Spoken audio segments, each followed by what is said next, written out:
So, can you talk about what your ideas are around the term global citizenship?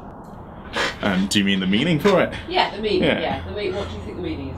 Well, for me, understanding that we are part of this massive world, and the knowledge that the decisions we make and the designs we create as engineers could affect a wider audience than we can ever imagine, and that and because of this wider impact, it will be prudent.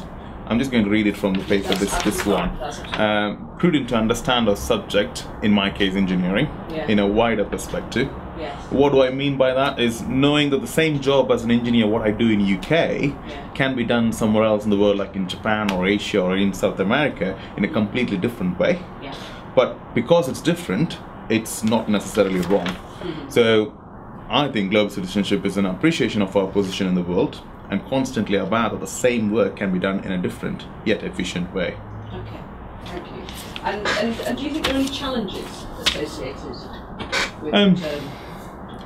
It is. When I look at the challenges as two prone challenges. Yes. The first one is a lack of exposure, and the second one, holding on to our past history or past glory. Yes. Well, when I mean lack of exposure, well, it's very hard when you live in one corner of the world, in Manchester, and trying to motivate students and yourself to understand what goes on in another part of completely another corner of the world. The tendency is that it doesn't affect me so directly, so it's none of my business.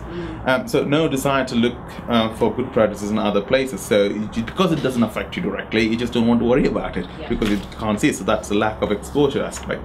But also, being in Britain, it's very good because it's one of the best places in history for engineering and manufacturing.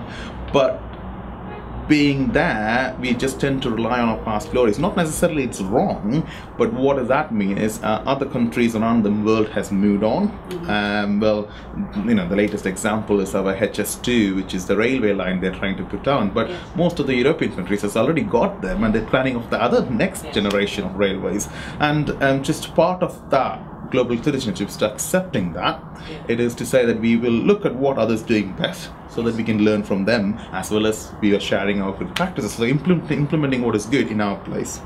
More with the advancement, irrelevant of it comes. So what we're trying to do is we see where the advancements are anywhere in the world, doesn't matter where it comes from, and move with the advancement of technology rather than saying, oh, it comes from a third world country or a developed country and so on. So those are the two challenges: lack of exposure and relying on our past history more. Fantastic.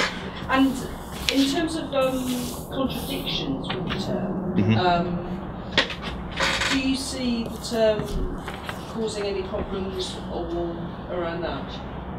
Well, again, we're living in Britain. We can be excused for thinking globalization as part of a colonization. Like, we certainly know what we're doing, and we export our ideas and products to a third world country.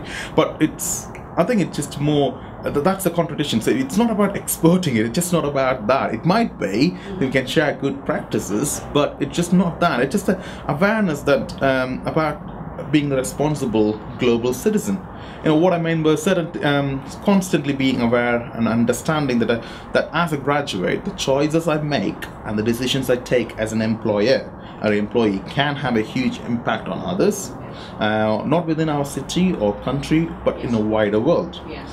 It's also about accepting the fact that because someone in the other corner of the world do the same job differently, doesn't mean he's wrong, but it's just different.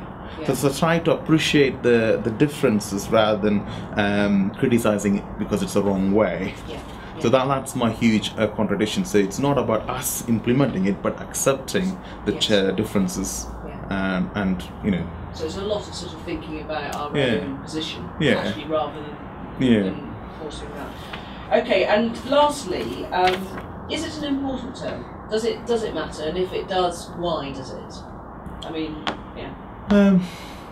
well, technology is making our world smaller, so it means we have to understand our role not only in Manchester, but what our role in a wider, global world or citizen, and that's the key. We need to understand about global citizens because we live in a hugely interconnected world. So the reason for understanding it, because we live in that world, but wherever or whenever we go to a company, when you work for the, they wanted to expand and they want to reach new markets.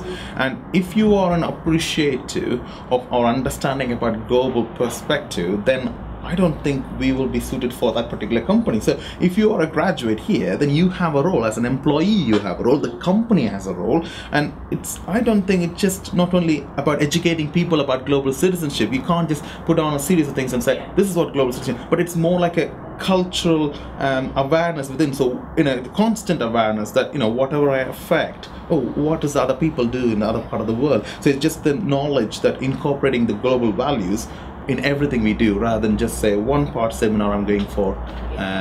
This is it. I'm going to learn about internationalization. Yeah.